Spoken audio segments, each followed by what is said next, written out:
You're tuned in to the Bleav in Arizona podcast.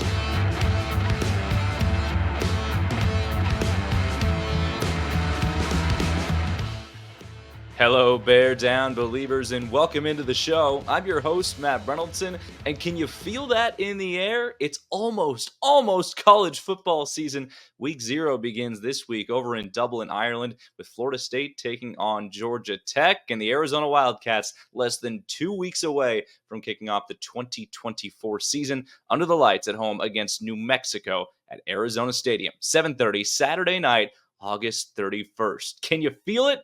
I'm excited. We'll have plenty to get to, of course, before then. Next week, we'll start our usual game week shows with opponent previews, matchup previews, everything like that. But we've got a lot to get to this week as well.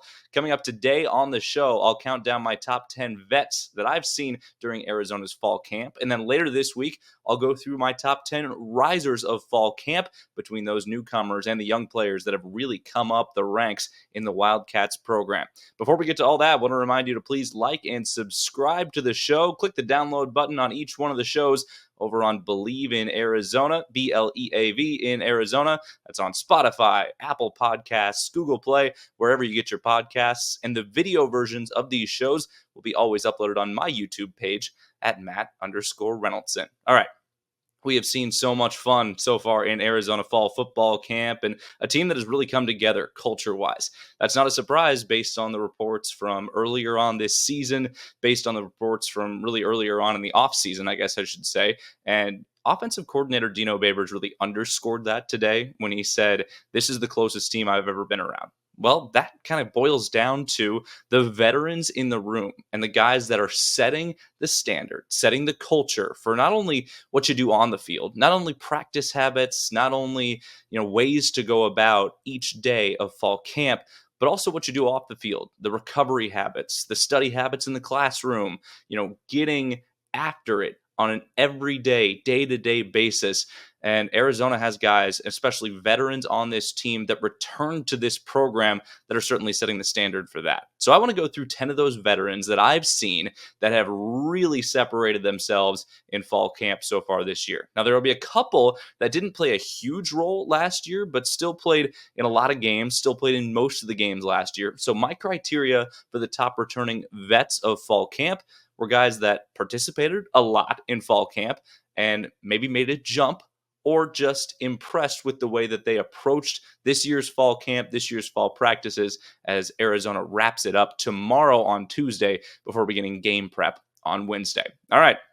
We'll start out with number 10. I'm going to go with Tacario Davis. Arizona is one of Arizona's best professional prospects, and 10 may seem a little low for Tacario, a 6'4" junior cornerback, but it's because they haven't thrown his way a whole lot. Tacario is going to be an absolute monster on the outside. He is a physical specimen out there at corner, a little taller than your average NFL corner, which is why pro scouts are so intrigued by the prospects of him. I've seen scouts at practice watching Tacario and what he can do, how he is consistently in the right position, has great feet, moves well, has pretty good hands. Here's the thing Tacario Davis needs to do, though. Last year, he led the Pac-12 with 15 pass breakups, 16 total passes defensed, but didn't have very many picks. He could have had probably 5 more picks from just the stuff that I saw. And I got here in October. So just the plays that I saw with my camera, Tacario Davis could have had a lot more interceptions. But it ended up batting him down. But he was in the right position a lot of the time. And nobody's throwing it to Tacario in fall camp. Noah's not throwing it to Tacario. Cole Tannenbaum, who has kind of emerged as the backup quarterback right now, not throwing number one's way. And Bobo, as they call him, has stayed pretty healthy throughout fall camp. And he will be a massive, massive part of this defense. Number 9, a guy who has been sidelined for most of fall camp or limited most of fall camp due to injury, but is probably the second most important player on this entire team.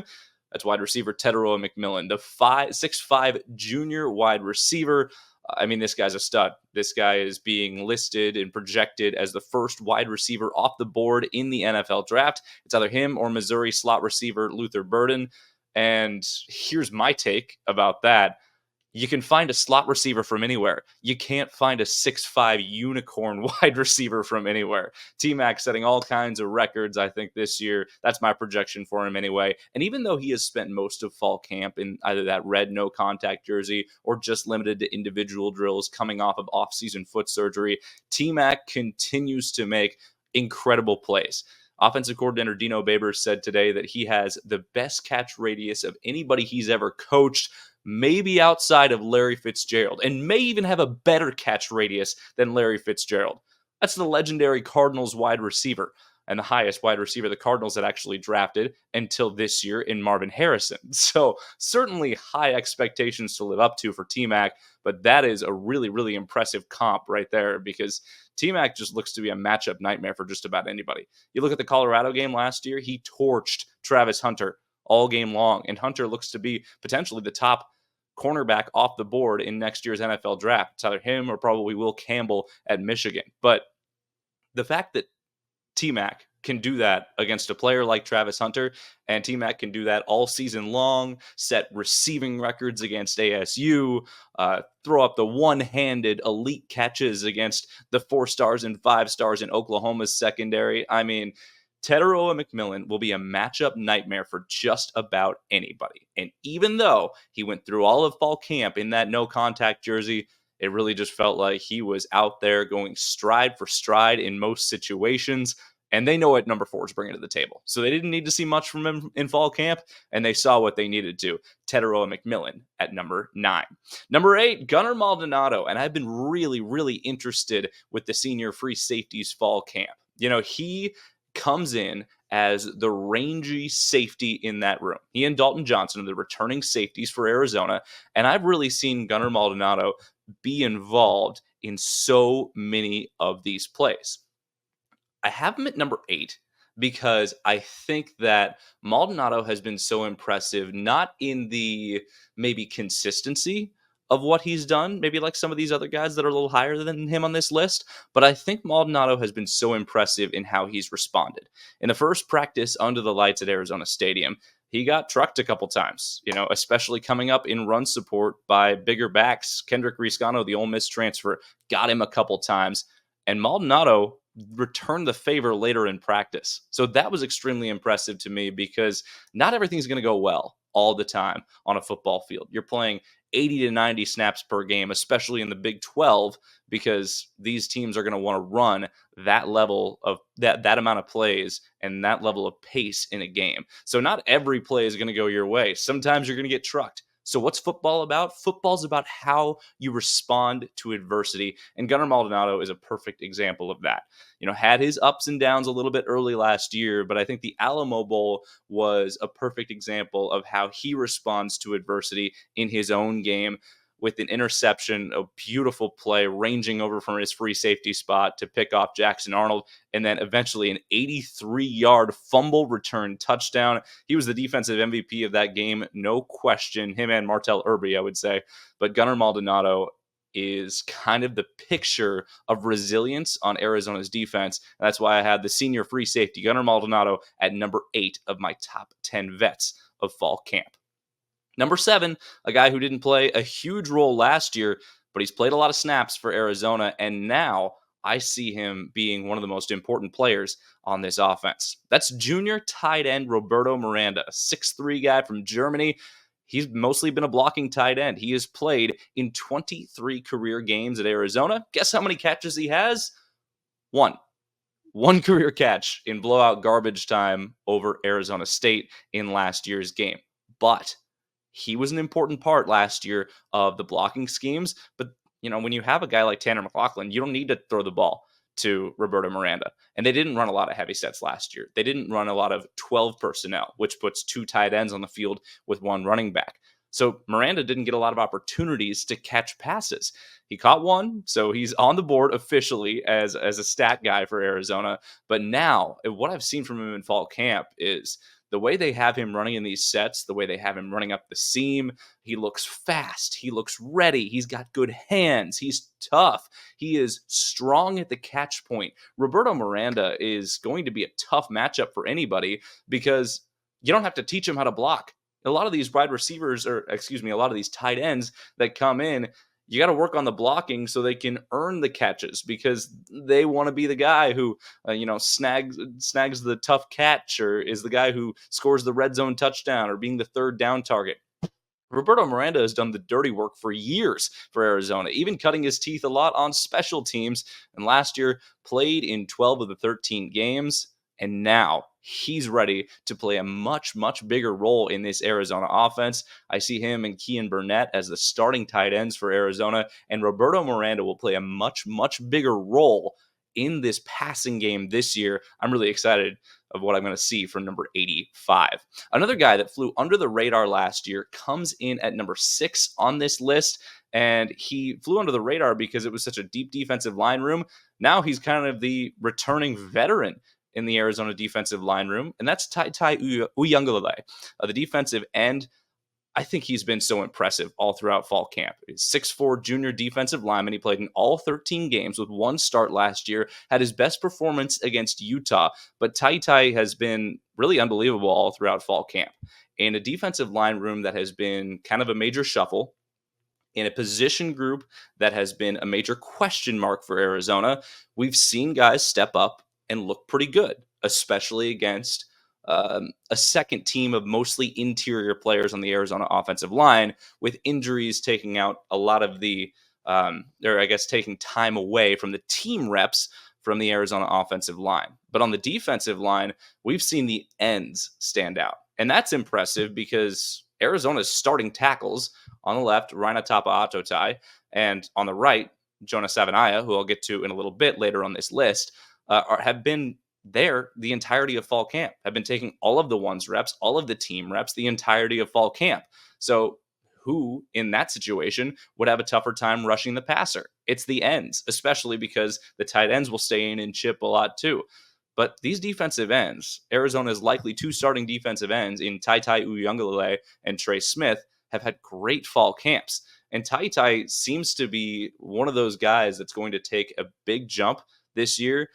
Seems to be setting the edge extremely well in the run game. He's disruptive in the pass rush. And with them running this 4-2-5 under Duane Akina, I think Tai could have a monster year, and not just freeing things up for linebackers, not just freeing things up for a third down edge rush from someone like Justin Flo or Sterling Lane. Tai can get to the quarterback in and of himself. And I think what we have seen of this new defensive line philosophy from D-line coach Jose Umalo is giving guys like Tai an opportunity to get into the backfield, be disruptors, and not just be a set the edge guy. And I think that's going to play directly into the junior lineman's strength. Number 5, rolling in with Jacob Manu. And of course, he's going to be in the top 5. He went down with a minor injury in one of the night practices, but the staff has been really intentional about holding out some of its veteran players. Jacob Manu is one of the most important players, not only on this defense, but on this entire roster. A returning first-team All-Pac-12 inside linebacker, led the conference in tackles last year. He won't impress you with his size, only 5'11", but he is a thumper. Jacob Manu, one of the Servite guys with Fifita, McMillan, and Burnett that has created this incredible core, incredible culture around the Arizona program. Manu is the most important player on the defense. He is the quarterback of the defense. Duane Akina and Danny Gonzalez, the inside linebackers coach, have said that he's going to wear the green dot helmet, which means he will get communication from the sidelines, from those defensive coaches on looks, on personnel, on everything like that, up until the 15-second mark of the play clock. That's a big honor to be bestowed on anybody, but somebody with the mental fortitude of a Jacob Manu is certainly somebody that can handle it. I mean, he is just an emotional, physical leader of this Arizona defense. They have had actually trouble. Danny Gonzalez admitted they've had trouble really creating their own energy as a defense when Manu is off the field. So that just goes to show how important he is. And he has had just a rock solid fall camp, being involved on so many plays, being aggressive, high energy during the team periods. And I'd be surprised if he does a lot of hitting the rest of fall camp and the rest of game prep, because even though number 5 wants to be in there and wants to get his hands dirty a little bit, I think they know what they're going to see from Manu, and they're ready to see him out on that field in 2024.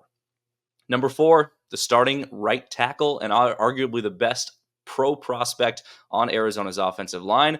Jonah Savaiinaea is going to be a stud at right tackle once again. Started all 13 games in 2023. Honorable mention, all Pac-12. And now he's the bookend of this offensive line. And usually we see the bookend on the left side, but now you got a redshirt freshman out there starting on the left side in Rhino Tapa'atotai.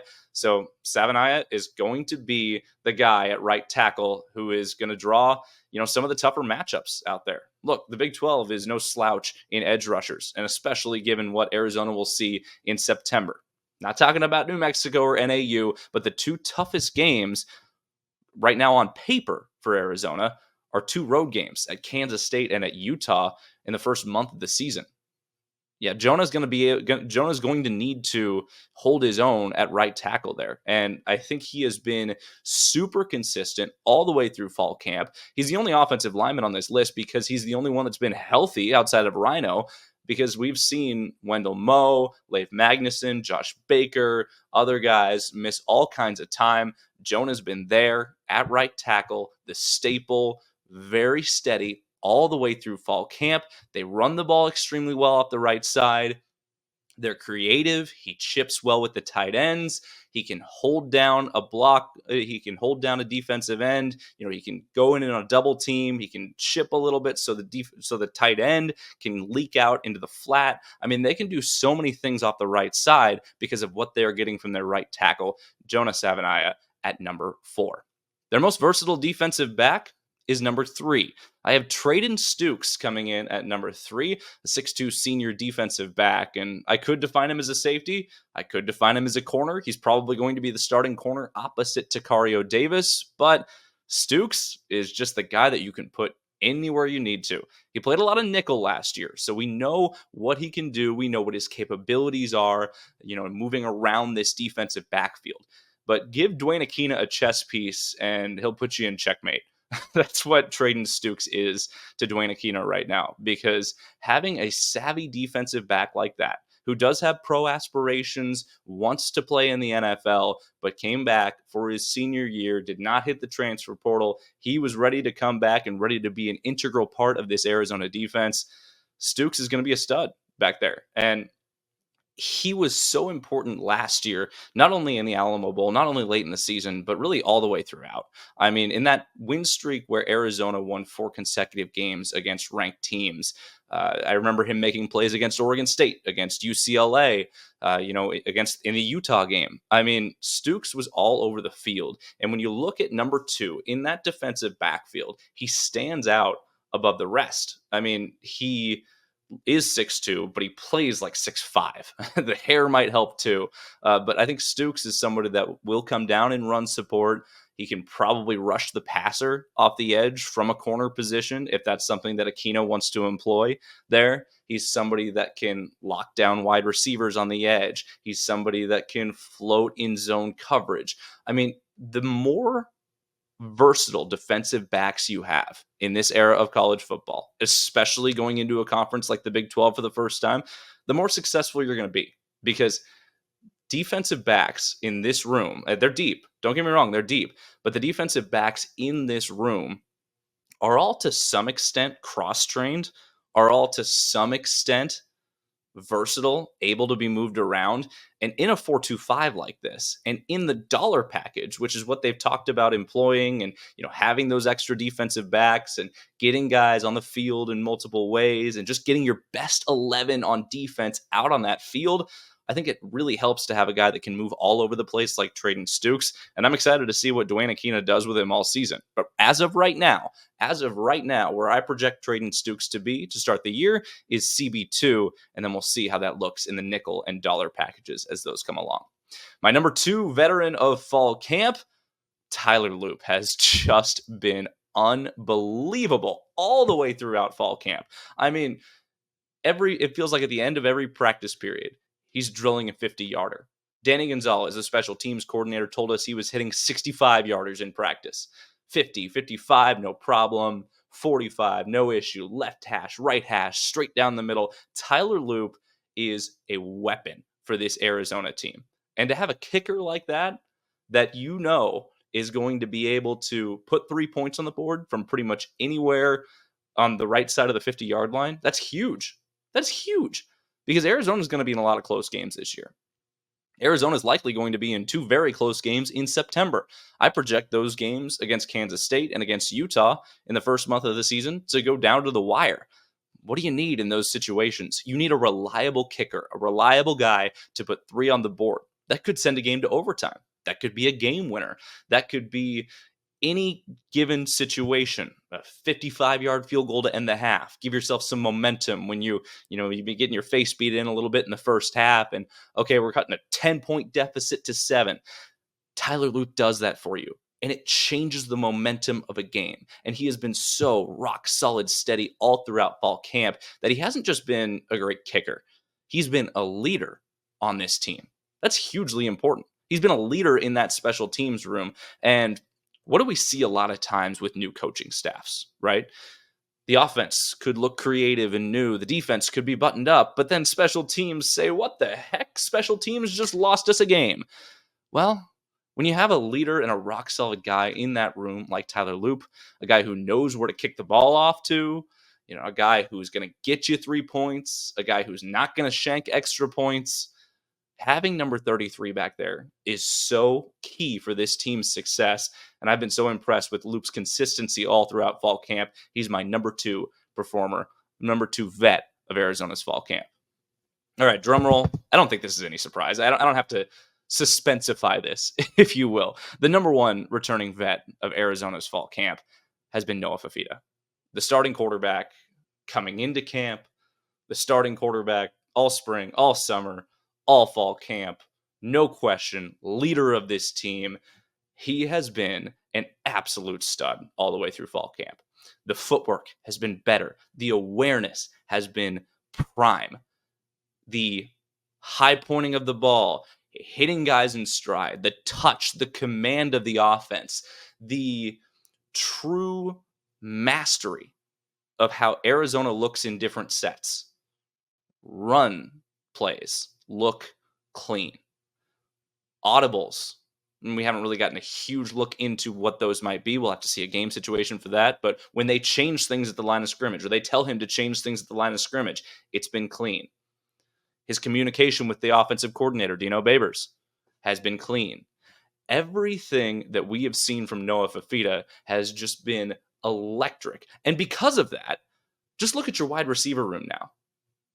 Our opinion, my opinion, of this wide receiver group has grown exponentially all throughout fall camp. And that helps because number 11 is putting the ball in Jeremiah Patterson's hands, in Chris Hunter's hands, in Montana Lamonius Craig's hands. When you have a guy that allows the skill position players to shine, you have a better offense. And we'll see it from the running back room as well. All 3 of their top 3 running backs can catch it out of the backfield in Ja'Cory Krosky-Merritt, Quali Conley, and Kendrick Riscano. And your 4th, maybe the best out of the backfield, in Rayshawn Speedy Luke. That doesn't happen without a quarterback having elite command of the offense like Noah Fifita does. It has been so impressive to see how number 11 operates, not only as a passer, not only as a quarterback technician, but also as a leader. And I'll discuss, when we come back on this show, I'll discuss what he has shown as a leader throughout fall camp and why Noah Fifita is now the face of the Arizona Wildcats program. If there was ever any debate on who the face of this Arizona football program was, Noah Fifita put that debate to rest in January when he and Brent Brennan led the team out onto the court to announce that he was coming back, Tetaroa McMillan was coming back, Jacob Manu as well, several defensive backs, and that they were running it back for the first time with this new coaching staff and driving the Wildcats into this 2024 season. Noah Fifita is the perfect ambassador for this football program. And if you don't believe me, just listen to what literally everybody has to say about number 11. He's not the biggest guy, but he carries himself like he's 6'5". He is not arrogant. He is a servant leader. He's someone that gives others the opportunity to shine. He's ultra humble. He gives others credit all the time, but he's confident. He's ultra confident. He steps into the huddle and makes his voice heard. He puts zip on his throws that you would see from a guy that's 6'3", 6'4", 230 pounds, and you're getting it from this stocky 5'10" zipping speedster of a quarterback, and a guy who is not a dual threat quarterback, doesn't define himself as a dual threat quarterback, but is just a savvy pocket operator, a point guard, and somebody who just can make all the throws at this level. But off the field, he's soft spoken, he's confident, he's family forward, he sets the culture, and he always represents himself and his family well. And now, an extension of his family has become the Arizona football program and what he has represented to this program. Look, unless the NFL changes their scouting minds, Noah Fifita is not leaving early. So we get, as observers, 3 more seasons of seeing number 11 under center for the red and blue. What a treat on that. But it's more than that. For this ultra important season in 2024, and I'm not looking past 2024 at all because I think this is the team that has a chance to be special. For this ultra important season in 2024, there doesn't seem to be a transition with this coaching staff. It doesn't look like a group that's going to take their lumps and, ease into working together. And why is that? Because Noah Fifita is the glue to what makes this engine go. Noah is somebody who is the catalyst. Noah is somebody who is the communicator. He knows the terminology. He communicates it well, and he makes sure everybody is on the same page. And he has such a high standard for his own play that exudes towards all of his other teammates. It trickles down to all of his other teammates on offense and defense. And if you're looking for someone to lead you out of the tunnel as an Arizona Wildcat, number 11 is going to be the one to do it. Listen to what Dino Babers had to say about Noah today because it was incredible. Noah was going to always be the starting quarterback. When you meet him, you just understand why, that it's not even close. He is as comparable to any quarterback I've ever had off the football field mentally. The only person I can compare him to is Jimmy Garoppolo, and he's still in the league. Okay, so Noah, as I said before, and I'll bring this to a close, is not normal. He's different. Thank God for that. Dino's been around the game an awful long time. He's coached a lot of good quarterbacks, and what Noah represents both off the field and on the field, a smooth operator and somebody that not only runs the offense, but catalyzes the entire team, just makes him so wonderfully important to this group. So fun to see. And it's so fun to talk to him and feel how he has progressed, not only in just his leadership abilities, but his confidence in what he brings to the table. He knows what he's about. He's always 100% authentic. He is, and let's not ignore this, he is the face and the cornerstone of the Polynesian culture inside Arizona's football program. And that's important because what's been the messaging all offseason? It's been family. It's been going to battle together. That represents what Polynesian football players bring to this Arizona Wildcats program. And Noah is the guy that represents that the most. Listen to some of his comments from last week, and then I'll play some comments from quarterbacks coach Lyle Moivau of how he's embraced the leadership roles and how he's embraced keeping his standard up all the way through fall camp and just being that guy and being the no doubt starting quarterback. And I would be shocked if he's not a captain coming into 2024. At the end of the day, I feel like I'm my biggest critic. I never want to be content. I always kind of want to continue to get better. That's kind of something my dad's taught me throughout my life. But for the most part, it's not really, this season not about me. This fall camp's not about me. It's about this team, and this team is why we're here. This team is, we all came back together. So at the end of the day, the expectation for this team is really high, and we're just trying to hold ourselves to that standard. So it's not as much individual as it is as this Arizona football team.